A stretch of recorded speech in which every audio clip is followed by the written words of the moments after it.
আজকে কথা বলতে ইচ্ছে করছে ওপিনিয়নের। ওপিনিয়নের কিন্তু অভাব হয় না, কারণ এটাই একমাত্র ফ্রিতে যাওয়া যায়, যেটার জন্য মানে জ্ঞান যাকে বলে আর কি।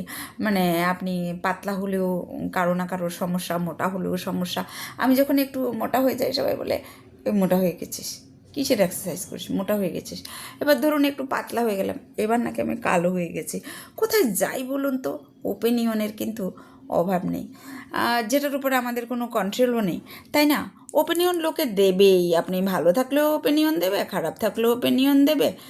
ওপিনিয়ন মানে ফ্রিতে বিলি করা যায়, তাই না?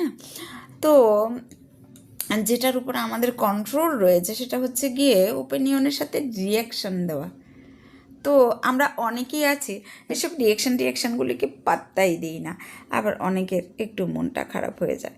তবে আপনি কোন দলের বলুন তো? আমি কিন্তু দু দলেরই মিক্স। ওরা এই রকমের মানে কমপ্লিমেন্টসগুলি দিলে আমি যেরকম একটু কনফিউজ হয়ে যাই, আবার অনেক সময় ইচ্ছে করে ইগনোরও করি। বাড়িতে এসে অনেকক্ষণ ভাবি কেন এটা বললো, ওটা তো না বললেও পারতো। আসলে লোকটাকে আমার প্রতি জেলাস, নাকি আমার খুঁত ধরতে চাইছে, এই রকম নানা রকম হাবিজাবি আর কি। আপনি কোন দলের বলুন তো?